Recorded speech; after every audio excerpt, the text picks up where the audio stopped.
किसान अपने जिहड़ा करके गलबात वापस मुड़ रहे सी। इधर संगरूर भी, लद्दा कोठी भी, पटियाले भी 5000 तो ज़्यादा पुलिसियां की धाड़ इकट्ठी की हुई सी।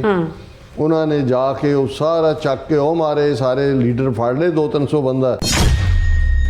खनौरी और शंभू बुलडोजर जिहड़ा वो आदित्यनाथ योगी का फार्मूला जिहड़ा बुलडोजर जस्टिस जिन्होंने कह के वो सारी लैवल करती।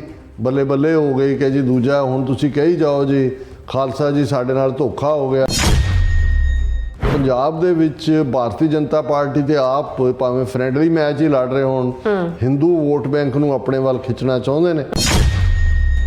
ये सिखां दी ताकत असीं कदे एक मोर्चे च, कदे किसानी मोर्चे च, कदे नौकरियां दा मुद्दा, कदे टीचरां दा मुद्दा, कदे पाणियां दा ज़ाया कर रहे हैं।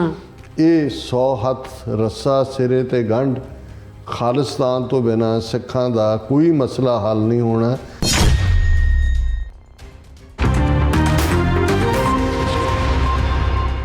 Viewers welcome back on program. So viewers गलबात करन जा रहे हैं कि हिंदू तवियां दी B team Aam Aadmi party दी भगवंत मान सरकार ने अखीर किसानां दी पिठ विच छुरा खो भी दिता है और खनौरी ਅਤੇ शंभू ਬਾਰਡਰ ਤੇ ਹਜ਼ਾਰਾਂ ਪੁਲਿਸਿਆਂ ਦੀ ਧਾੜ ਨੇ ਹਮਲਾ ਕਰਕੇ ਸੈਂਕੜਿਆਂ ਕਿਸਾਨਾਂ ਨੂੰ ਗ੍ਰਿਫਤਾਰ ਕੀਤਾ, ਮਾਰਕੁੱਟ ਕੀਤੀ ਅਤੇ ਬਲਡੋਜ਼ਰਾਂ ਦੀ ਮਦਦ ਨਾਲ ਉੱਥੇ ਖੜੇ ਸਟਰਕਚਰਸ ਨੂੰ ਢਾਹ ਢੇਰੀ ਕਰ ਦਿੱਤਾ ਹੈ।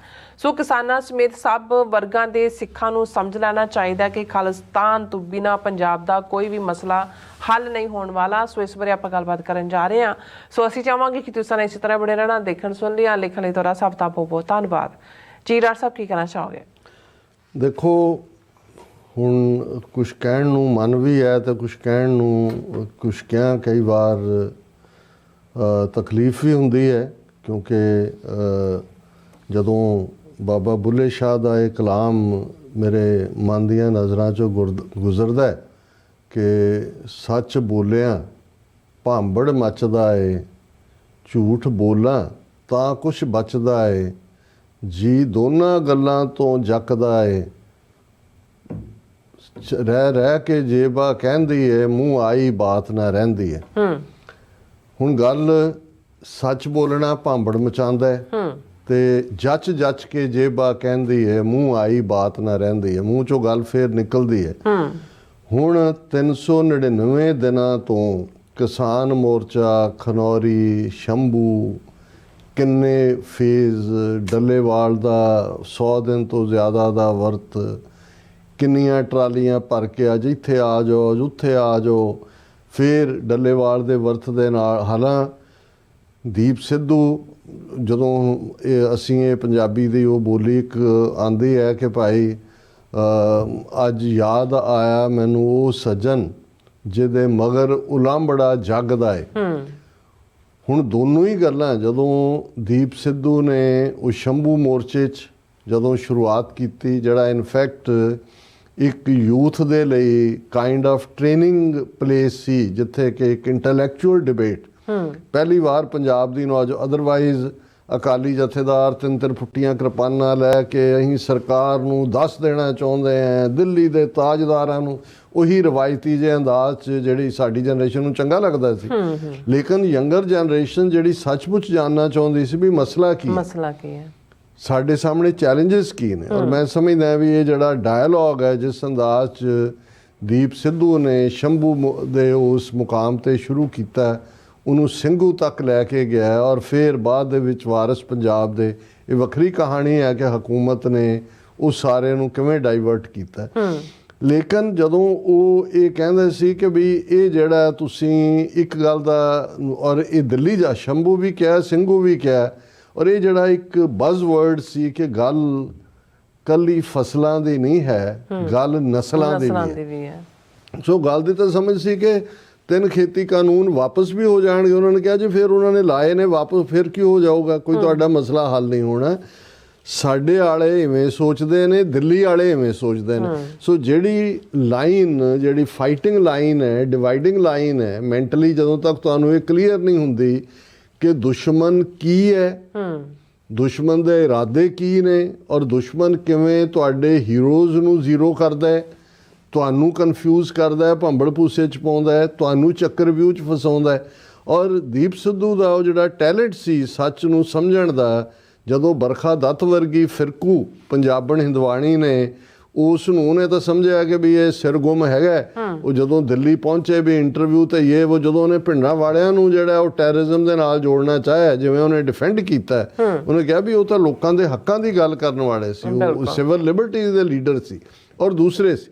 ਹੁਣ ਇਸ ਸਾਰੇ ਨੂੰ, ਕਿਉਂਕਿ ਇਸ ਸਾਰੇ ਨੇ ਇੱਕ ਪੈਰਲਲ ਫਰੰਟ ਖੜਾ ਕਰ ਦਿੱਤਾ ਸ਼ੰਭੂ ਤੋਂ ਸਿੰਘੂ ਤੱਕ, ਜਿਹਦੇ 'ਚ ਸਿੱਖ ਨੌਜਵਾਨੀ ਜਿਹੜੀ ਹੈ ਉਹ ਜਿਹੜੀ ਟ੍ਰੈਡੀਸ਼ਨਲ ਕਿਰਸਾਨੀ ਲੀਡਰਸ਼ਿਪ ਜਿਹੜਾ ਇੱਕ ਲੰਬਾ ਵਕਤ ਕਾਮਰੇਡਾਂ ਦੇ ਕੋਲ ਰਹੀ, ਹਾਲਾਂ ਜਿਹੜੀਆਂ 34 ਜਥੇਬੰਦੀਆਂ ਨੇ ਮੁੜ ਕੇ ਜਾ ਕੇ ਜਿਹੜਾ ਉਹ ਲੰਬਾ ਸੰਘਰਸ਼ ਕੀਤਾ, ਉਹਨਾਂ ਦੇ ਵਿੱਚ ਪੰਥਕ ਵਾਲੇ ਵੀ ਆ ਗਏ। ਉਹਨਾਂ 'ਚ ਜਿਵੇਂ ਹੁਣ ਇਹ ਜਗਜੀਤ ਸਿੰਘ ਡੱਲੇਵਾਲ ਜਿਹੜੇ ਨੇ, ਇਹ ਵੀ ਉਹਦਾ ਹਿੱਸਾ ਸੀ। ਸਰਵਣ ਸਿੰਘ ਪੰਧੇਰ ਵਾਲੀ ਜਥੇਬੰਦੀ ਵੀ ਭਾਵੇਂ ਅੰਦਰੂਨੀ ਉਹਨਾਂ ਦੇ ਮਤਭੇਦ ਵੀ ਰਹੇ, ਔਰ ਇਹਦੇ 'ਚ ਕੋਈ ਸ਼ੱਕ ਨਹੀਂ ਹੈ ਕਿ ਇਸ ਸਾਰੇ ਪੀਰੀਅਡ 'ਚ ਪੰਜਾਬ ਦੀ ਨੌਜਵਾਨੀ ਐਜੂਕੇਟ ਹੋਈ, ਬਿਲਕੁਲ ਉਹਨਾਂ ਨੂੰ ਚੈਲੰਜ ਸਮਝ ਆਇਆ। ਪੰਜਾਬ ਦੇ ਅੰਦਰ ਇੱਕ ਉਹ ਸਪਿਰਿਟ ਖੜੀ ਹੋਈ, ਸਪਿਰਿਟ ਪੈਦਾ ਹੋਈ। ਪੈਦਾ ਤਾਂ ਸ਼ਾਇਦ ਜਨਮਾਂ ਤੋਂ ਹੀ ਗੁਰੂ ਸਾਹਿਬਾਨ ਦੀ ਮਿਹਰ ਦੇ ਨਾਲ ਹੈ, ਗੁਰੂ ਨਾਨਕ ਪਾਤਸ਼ਾਹ ਦੀ ਉਸ ਬਖਸ਼ਿਸ਼ ਦੇ ਨਾਲ ਹੈ। ਪਰ ਜਿਵੇਂ ਇਹ ਇੱਕ ਬਣਾਇਆ ਹੋਇਆ ਸੀ ਪੰਜਾਬ ਦੀ ਜਵਾਨੀ ਦਾ ਨਸ਼ਈ, ਡਰੱਗੀ, ਇਹ ਉਹ, ਜਿਵੇਂ ਕਰੇਨਾਂ ਨਾਲ ਰੱਖੇ ਪੱਥਰ ਜਿਹੜੇ ਨੇ ਉਹ ਹੱਥਾਂ ਨਾਲ ਚੁੱਕੇ, ਜਿਵੇਂ ਕਾਮਰੇਡਰੀ ਦੀ ਸਪਿਰਿਟ, ਜਿਵੇਂ ਪਿੰਡਾਂ ਦੇ ਵਿੱਚੋਂ ਆਪਸੀ ਝਗੜੇ ਮੁੱਕੇ, ਕੋਈ ਉੱਥੇ ਬੈਠੇ ਨੇ ਦਿੱਲੀ ਟਰਾਲੀ ਲੈ ਕੇ ਗਏ ਨੇ, ਉਹਨਾਂ ਦੇ ਵਾਢੀਆਂ ਜਾਂ ਉਹਨਾਂ ਦੀ ਫਸਲਾਂ ਜਾਂ ਘਰਾਂ ਦੀ ਰਾਖੀ ਦੂਸਰੇ ਕਰ ਰਹੇ ਨੇ। ਇਹ ਸਾਰਾ ਕੁਝ ਐਸਾ ਸੀ ਜਿਹਦੇ 'ਚ ਸੱਚਮੁੱਚ ਇੱਕ ਸਿੱਖ ਰੈਵੋਲੂਸ਼ਨ ਦਾ ਉਭਾਰ, ਸਿੱਖ ਤਹਿਜ਼ੀਬ ਦਾ ਬੋਲਬਾਲਾ, ਇਸ ਸਾਰੇ ਨੇ ਭਾਰਤ ਸਰਕਾਰ ਨੂੰ ਜਿਹੜਾ ਉਹ ਪੈਰੋਂ ਕੱਢਿਆ। 3 ਖੇਤੀ ਕਾਨੂੰਨਾਂ ਦਾ ਵਾਪਸ ਹੋਣਾ, ਉਹ ਤਾਂ ਕੋਈ ਬਹੁਤ ਵੱਡੀ ਪ੍ਰਾਪਤੀ ਨਹੀਂ ਸੀ, ਪਰ ਇੱਕ ਟੈਂਜੀਬਲ ਪ੍ਰਾਪਤੀ ਜ਼ਰੂਰ ਸੀ। ਪਰ ਉਸ 'ਚੋਂ ਸਾਨੂੰ ਇਹ ਹੋਪ ਸੀ ਕਿ ਜਿਹੜੀ ਕਿਸਾਨੀ ਤਾਕਤ ਨਿਕਲੀ ਹੈ, ਭਾਵੇਂ ਉਹ ਸਾਰੇ ਪੀਰੀਅਡ ਤੱਕ ਪਹੁੰਚਦੇ ਆ 26 ਜਨਵਰੀ ਦੇ ਘਟਨਾਕ੍ਰਮ ਨੂੰ ਲੈ ਕੇ, ਖਾਲਿਸਤਾਨ ਜਾਂ ਦੀਪ ਸਿੱਧੂ ਜਾਂ ਬਾਹਰਲੇ ਡਾਇਸਪੋਰਾ ਨੂੰ ਇਸ ਕਾਮਰੇਡੀ ਬ੍ਰਾਂਡ, ਕੋਈ ਜਿਹੜੀ ਇਹ ਸਾਰੀ ਲੀਡਰਸ਼ਿਪ, ਉਹ ਰਾਜੇਵਾਲ ਹੋਏ, ਉਹ ਉੱਲੂ ਰਾਹਾ ਹੋਏ, ਉਹ ਦੂਜੇ ਹੋਣ, ਉਹਨਾਂ ਨੇ ਇੱਕ ਨੈਗੇਸ਼ਨ 'ਚ ਲੈ ਹੁੰਦਾ ਸੀ।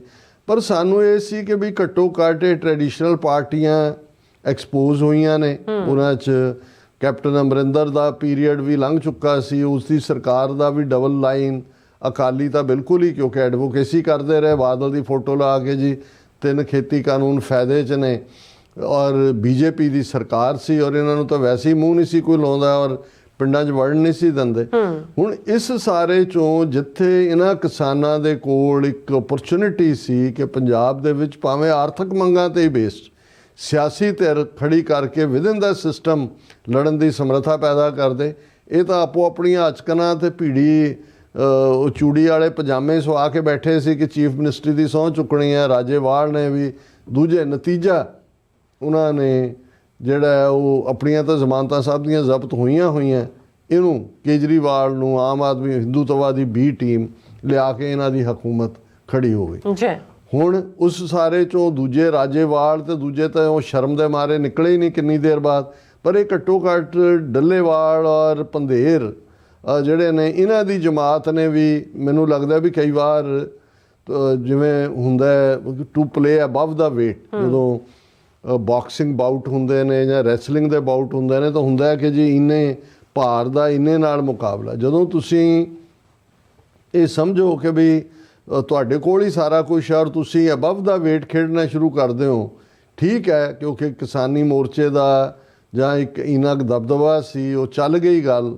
ਫਿਰ ਡੱਲੇਵਾਲ ਦਾ ਵਰਤ, ਇਹ ਠੀਕ ਹੈ ਵੀ ਇਹ ਅਖੀਰ ਜਦੋਂ 40ਵੇਂ 45ਵੇਂ ਦਿਨ ਤੱਕ ਪਹੁੰਚਦੇ ਆ, ਹਾਲਾਤ ਵਿਗੜਨੀ ਸ਼ੁਰੂ ਹੋਈ। ਉਹ ਬਾਕੀ ਕਿਸਾਨ ਜਥੇਬੰਦੀਆਂ ਵੀ ਘਬਰਾਈਆਂ, ਏਕਤਾ ਦੀ ਗੱਲ ਸ਼ੁਰੂ ਹੋ ਗਈ, ਫਲਾਣਾ ਹੋ ਗਿਆ, ਟਮਕਾ ਹੋ ਗਿਆ, ਗਵਰਨਮੈਂਟ ਵੀ, ਉਹਨਾਂ ਨੇ ਅਗੇਨ ਉਹੀ ਗੱਲਬਾਤ ਦਾ ਜਾਲ ਸੁੱਟਿਆ। ਔਰ ਇਹ ਤਾਂ ਪਹਿਲਾਂ ਹੀ ਤਿਆਰ ਸੀ ਬੈਠੇ ਹੋਏ ਕਿ ਜੀ ਸਰਕਾਰ ਗੱਲ ਕਰੇ। ਉਹਨਾਂ ਨੇ ਦੱਸੀ ਕਿ ਜੀ ਉਹਨਾਂ ਨੇ ਭੇਜ ਦਿੱਤੇ ਆਪਣੇ ਸੈਕਟਰੀ, ਵਜ਼ੀਰ ਵੀ ਇੱਕ ਅੱਧਾ ਭੇਜ ਦਿੱਤਾ, ਜਾਓ ਜੀ ਜਾ ਕੇ ਨਿਕਲਣਾ ਕਰਾਉਣਾ ਕੀ ਸੀ।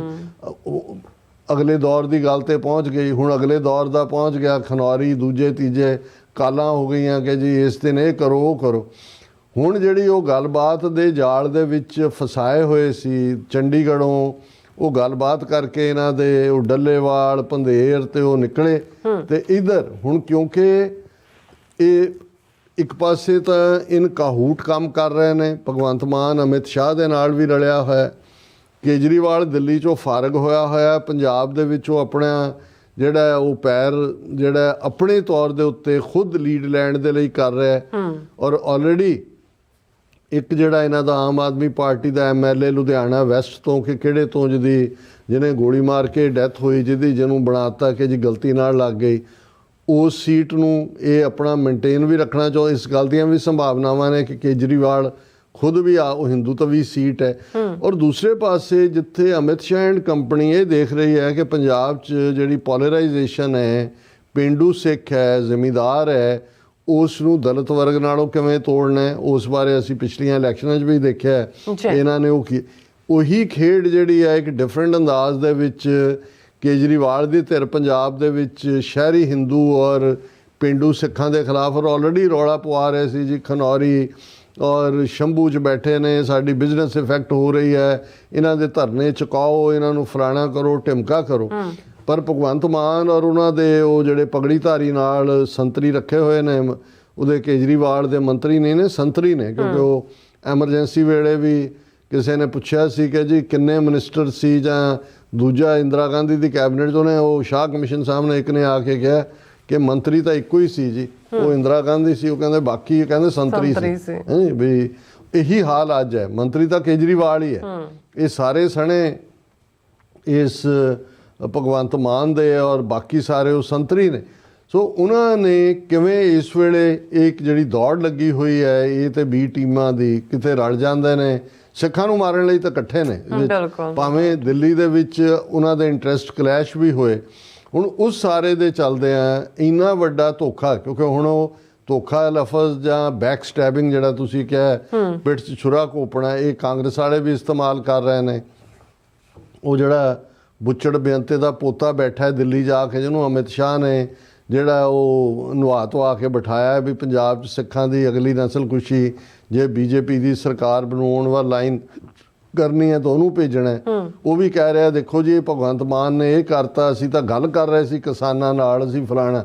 ਸੋ ਮੁੱਕਦੀ ਗੱਲ ਵੀ ਉਹ ਤਾਂ ਕਿਸਾਨ ਆਪਣੇ ਜਿਹੜਾ ਕਰਕੇ ਗੱਲਬਾਤ ਵਾਪਸ ਮੁੜ ਰਹੇ ਸੀ। ਇੱਧਰ ਸੰਗਰੂਰ ਵੀ, ਲੱਦਾ ਕੋਠੀ ਵੀ, ਪਟਿਆਲੇ ਵੀ 5000 ਤੋਂ ਜ਼ਿਆਦਾ ਪੁਲਿਸੀਆਂ ਦੀ ਧਾੜ ਇਕੱਠੀ ਕੀਤੀ ਹੋਈ ਸੀ।